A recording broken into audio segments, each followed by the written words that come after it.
ओम नमो नारायण मित्रों। तो राशिफल का मित्रों बता रखा 30 जून के बाद पुनर्निर्माण के दिन हैं। उससे पहले खाम खा में देखो सबकी राशि एक सी हो रखी है। फिलहाल तो मैं सब बता दूंगा।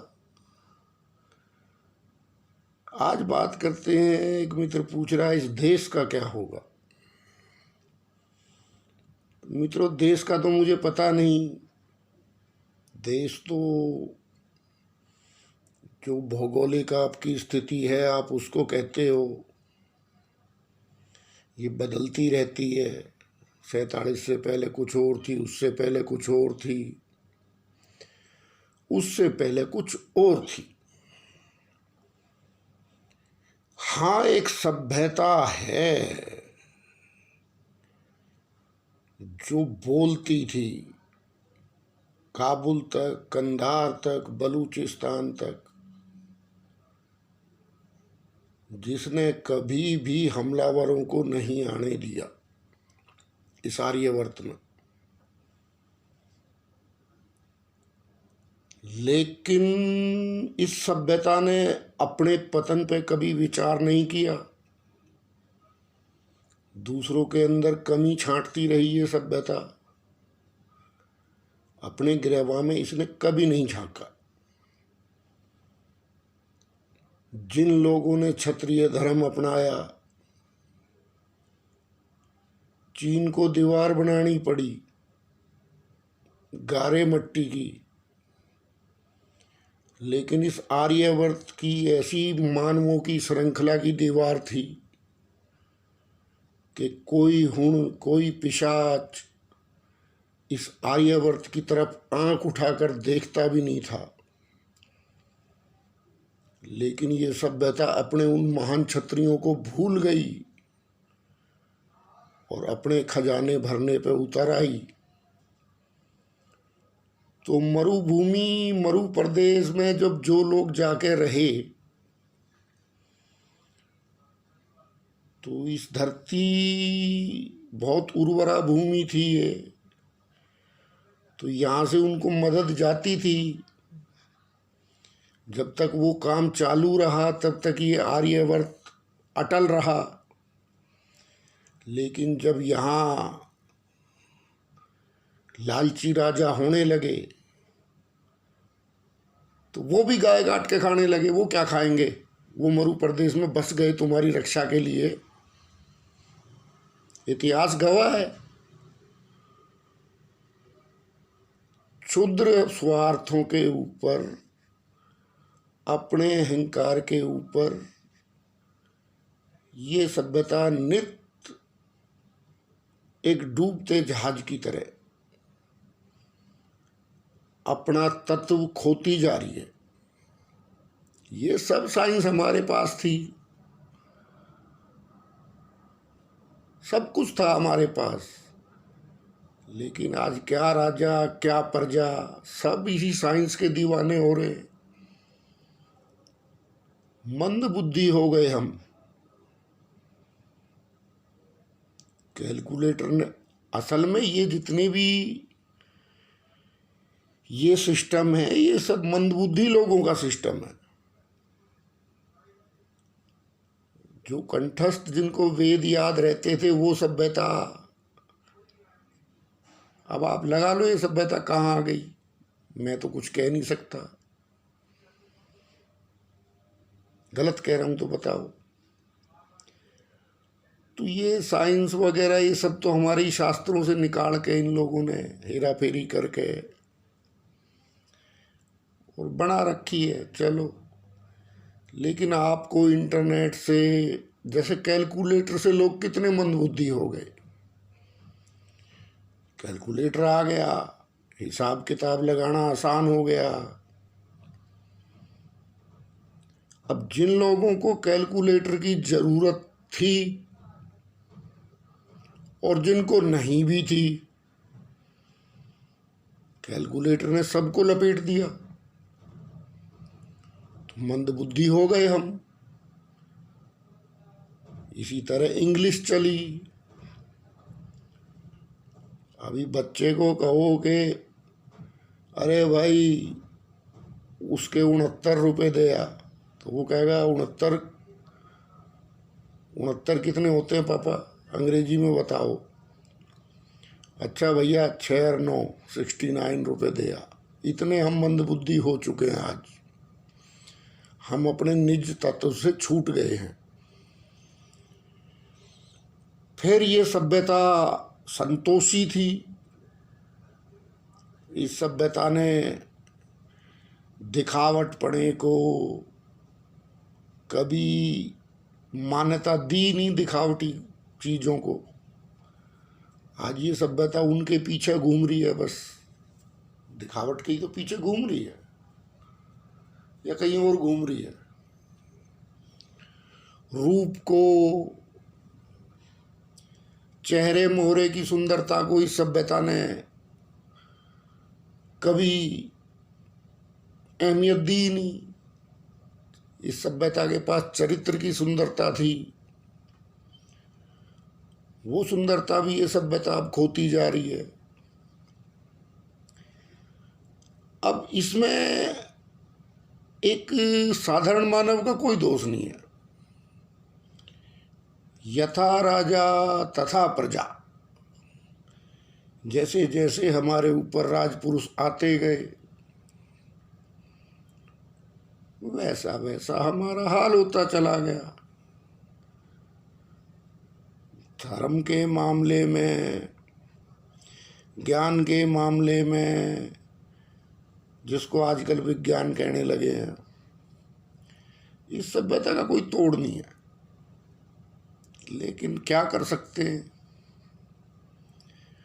और इस विषय में इस सभ्यता पे जितना अनुसंधान हुआ है वो सब इस सभ्यता ने कूड़े की टोकरी में डाल दिया। जलाने वालों ने जलाया,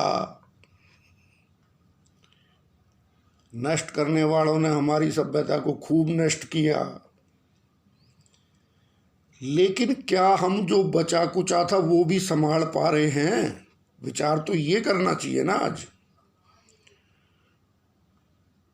या ये विचार करें कि भाई हम वैसे वैसे, अरे वहां की बात वो तो बहुत दूर की कौड़ी हो गई जैसे हम थे। अभी तो फिलहाल ये है कि जो इस सभ्यता के पास जो पूंजी बची है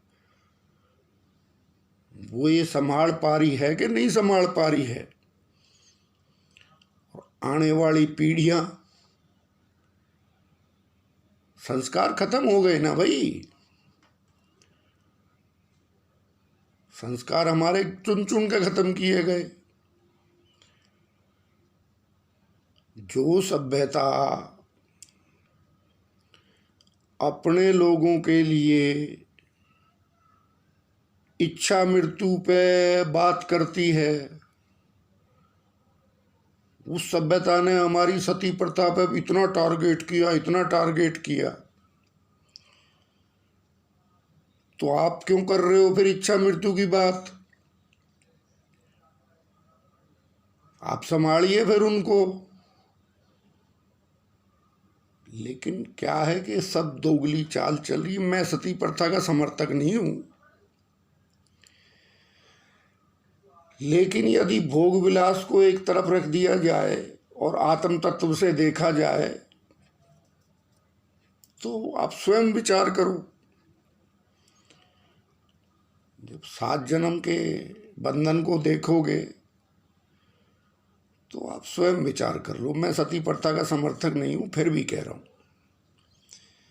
लेकिन हमारी जो, वो तो बहुत बड़ी प्रथा थी, बहुत अच्छी प्रथा, अच्छी थी या बुरी थी मैं नहीं कह सकता। आजकल तो अपनी सभ्यता के बारे में गौरव की जो बातें थी, जिस पर आप गर्व कर सकते हो, वो कहना इस देश में पाप नहीं। वो कहना इस देश में आजकल अगर आपने कह दिया तो आप दंड के भागी बनोगे, कानूनन अपराध है। तो इसलिए ऐसा अपराध मैं नहीं करूंगा, लेकिन समझदार को इशारा काफी है। इस देश के राजपुरुष जो है ना, वो सदा अत्याचार करते आए हैं। अब अहंकार की ये सभ्यता सदा से दुश्मन थी, लेकिन अहंकार एक साधारण मानव किस चीज पे करेगा? अहंकार तो विशेष सत्ता का ही है, प्रजापतियों का है, उनके सर पे चढ़ के ये बोलता है। लेकिन ये एकमात्र सभ्यता है जिसने इस पे बिल्कुल करेक्ट रिजल्ट दे रखा है। वो कहता है प्रजापति को, अहंकारी प्रजापति को, जिसके पास सारे अस्त्र हैं, सारे शस्त्र हैं, सारे योद्धा हैं, सारे कर्म हैं। कर्म की छोड़ो, चक्रधारी विष्णु भी उसी की तरफ है और ब्रह्मा भी उसी की तरफ है। बुद्धि एक से एक उसके पास विचारक बुद्धि है, एक से एक धर्म के विषय में कर्मकांडी बुद्धि है, और एक से एक योद्धा है, एक से एक अस्त्र है, एक से एक शस्त्र है, एक से एक सेना है उसकी इतनी महान, इतनी बड़ी।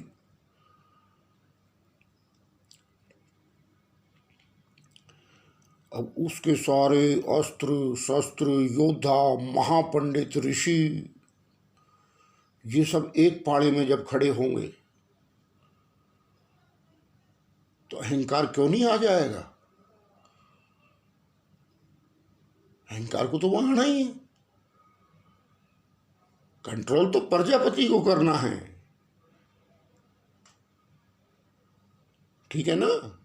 अब तुम्हारे पास कोई 4 पैसे हो जाएं, कुछ आ जाएं, तो इस वीडियो से सबक ले लेना, आपको बहुत बड़ा सबक मिलेगा। सारे राशिफल फेल हो जाएंगे। तो ये प्रजापति क्या करता है? एक गरीब, क्योंकि देखो सभी प्रजापति की कन्या हैं। अगर आप राजा हो,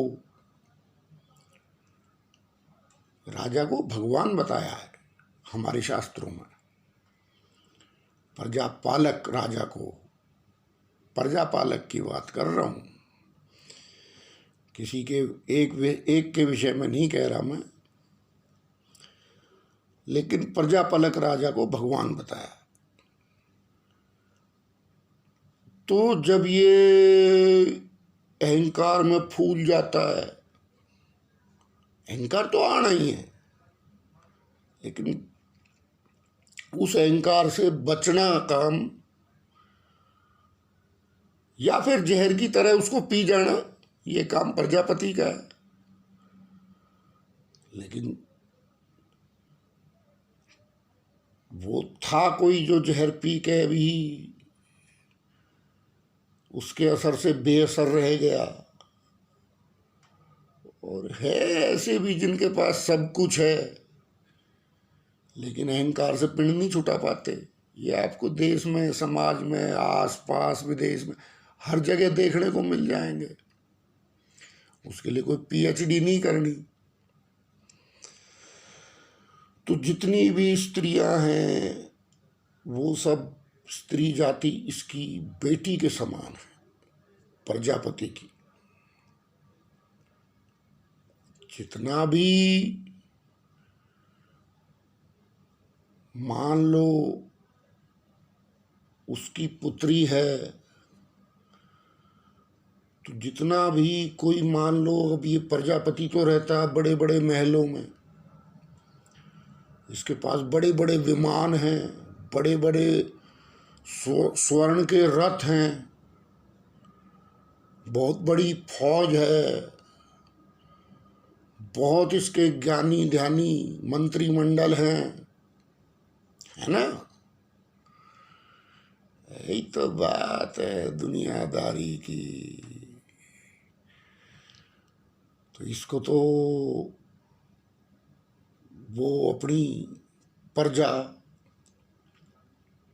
अपनी पुत्री नजर नहीं आई। अब इसने क्या किया, ये उसका अपमान करने पे उतर आया। भूल के भी किसी स्त्री का अपमान मत करना, चाहे वो कैसी है। राम जी के दरबार में भी कोई दुष्चरित्र स्त्री फरियाद लेके आई तो राम जी ने कहा, हे माता, ये है मेरे देश का चरित्र। तो कभी अपने तुच्छ स्वार्थों के ऊपर, खैर, और कोई आपके पास रथ हैं, सोने के बड़े बड़े विमान हैं, सब कुछ है, मतलब आपके पास, आप प्रजापति हो तो आपके पास कमी किस चीज की है। लेकिन कोई घास फूस की कुटिया में बूढ़ा बैल है उसके पास, वो भी रहता है आपके राज में।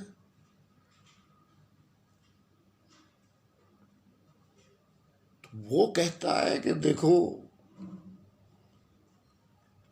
आप जो मर्जी करो, आप जो मर्जी करो, हम तो आत्म तत्व को धारण करके बैठा है, हमें तुम्हारी माया से कुछ नहीं लेना। लेकिन एक बात याद रखना,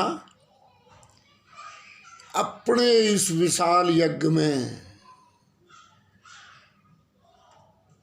मेरा भाग निकाल देना। मुझे आपसे कोई मतलब नहीं है, ना आपकी फौज से, ना आपकी पुलिस से, ना आपके विमानों से, ना आपके अहंकार से। आप मेरा भाग निकाल दीजिए, मुझे सम्मान मिल गया। ये कहता है शास्त्र, मेरा इतना महान शास्त्र है। लेकिन ये प्रजापति क्या है,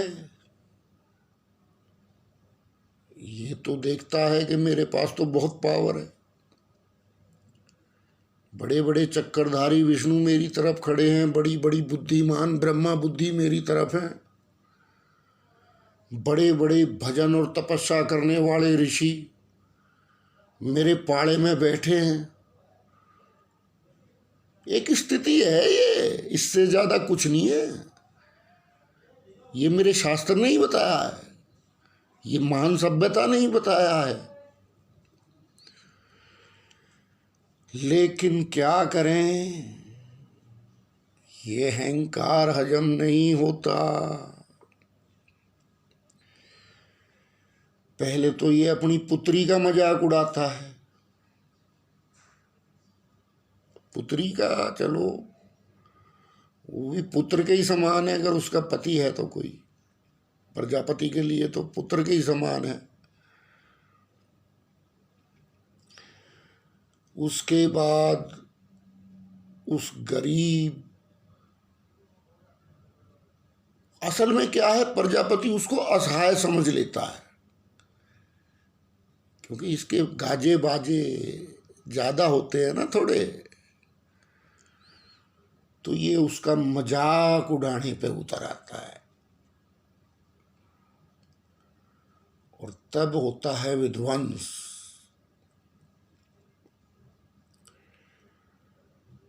जो इसके यज्ञ कुंड हैं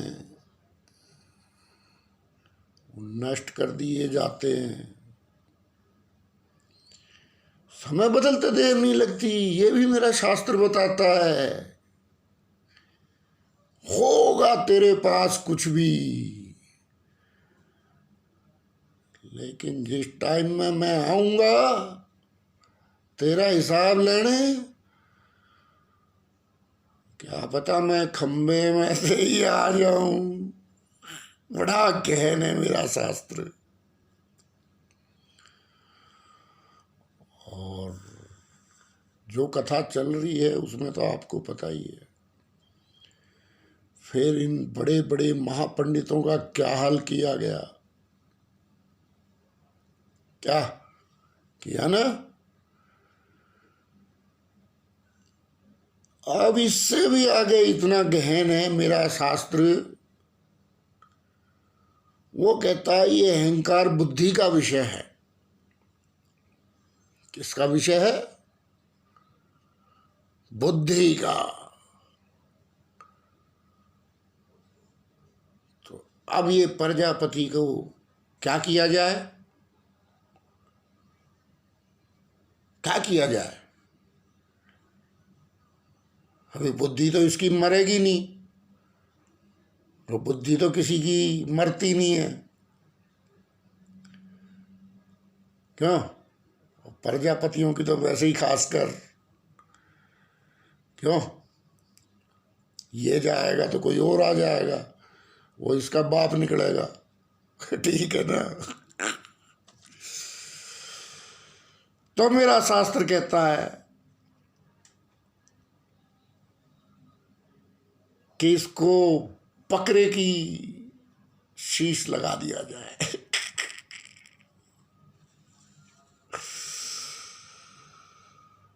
तो शास्त्र बड़ा गहन है,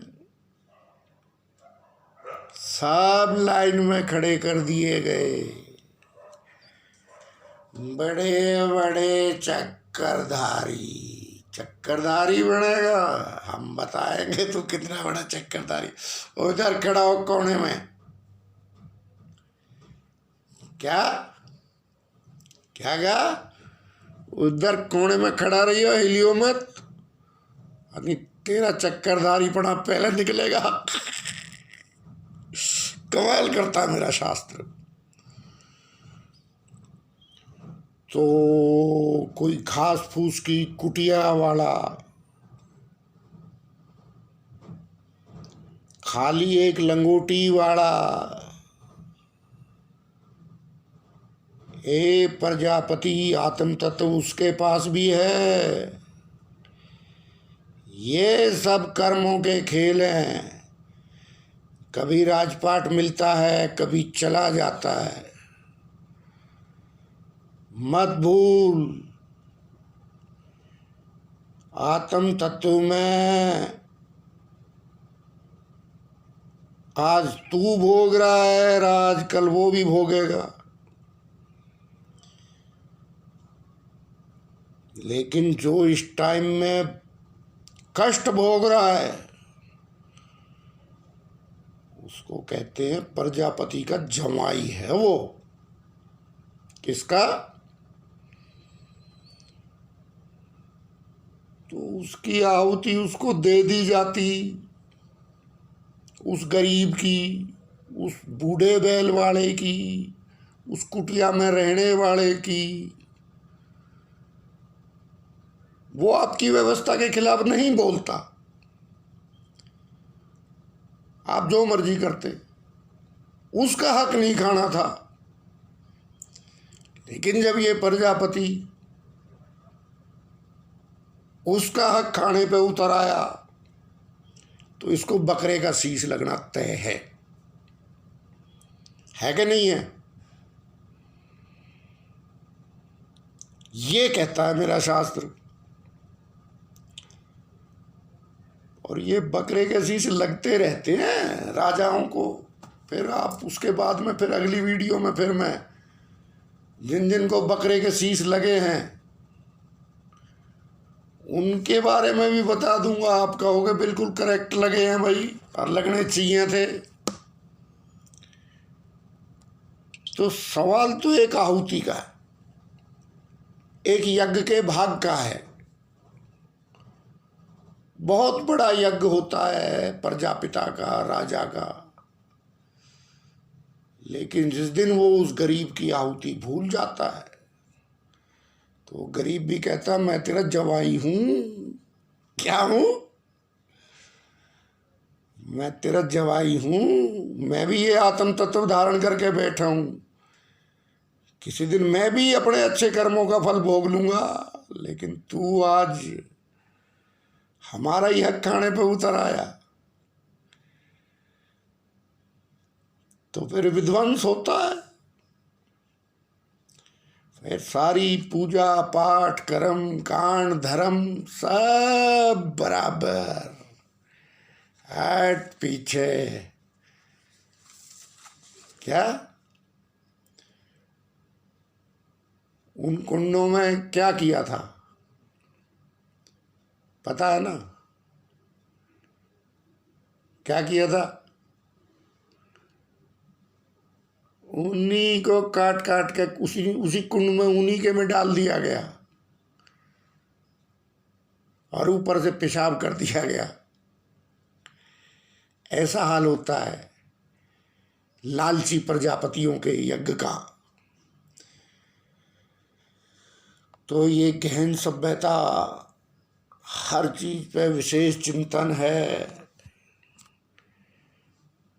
कुछ वीडियो ऐसे देख लिए थे, खाली बैठे लॉकडाउन में देखते हैं दुनियादारी में क्या चल रहा है,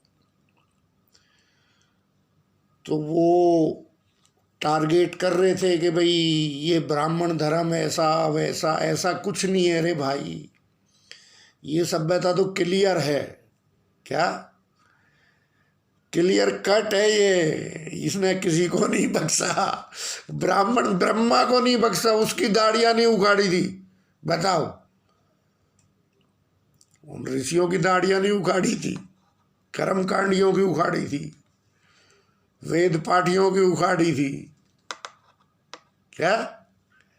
तो ऐसा कुछ नहीं है, इस सभ्यता ने किसी को नहीं बख्शा। ये झूठी खबर ब्राह्मणवाद की मत फैलाओ, इस हमारे शास्त्रों में सब कुछ है। हाँ, ये अलग है कि आपको वो ब्राह्मणवाद मक्खन की तरह निकाल के परोसा गया हो, वो मैं नहीं कह सकता। लेकिन ये सभ्यता बड़ी महान है, और महान है मेरा त्रिलोकी नाथ। तो फटाफट भर दो फार्म शिव जी के। फिर अगली वीडियो में बात करेंगे मित्रों। क्या करें, बोलना तो पड़ता है ना जब। ओम नमो नारायण।